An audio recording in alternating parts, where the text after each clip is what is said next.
गांव में एक बूढ़ा किसान रहता था जिसका एक वफादार किता शेरो था। शेरो हमेशा अपने मालिक के साथ रहता, इसके खेतों की निगरानी करता और रात को घर की हिफाजत करता। किसान को अपने कित्ते पर बहुत भरोसा था, लेकिन उसके पड़ोसी उसे पसंद नहीं करते थे। एक दिन पड़ोसी ने किसान को मशूरा दिया कि ये किता बूढ़ा हो गया है, उसे निकाल दो। मगर किसान ने मुस्कुराकर कहा, शेरो सिर्फ मेरा किता नहीं, मेरा वफादार साथी भी है। और कुछ दिन बाद रात के वक्त कुछ चोर किसान के घर में दाखिल होने लगे। शेरो ने भौंकना शुरू कर दिया, मगर किसान गहरी नींद में था।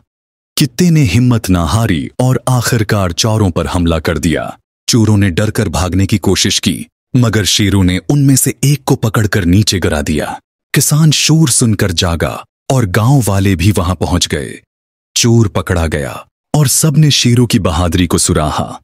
किसान ने प्यार से शेरो के सिर पर हाथ रखा और कहा, वफादारी की कोई उम्र नहीं होती और जो सच्चा साथी होता है वो हमेशा साथ देता है। सबक: सच्ची वफादारी हमेशा इज्जत और मोहब्बत का बायस बनती है। हमें अपने वफादार साथियों की कदर करनी चाहिए।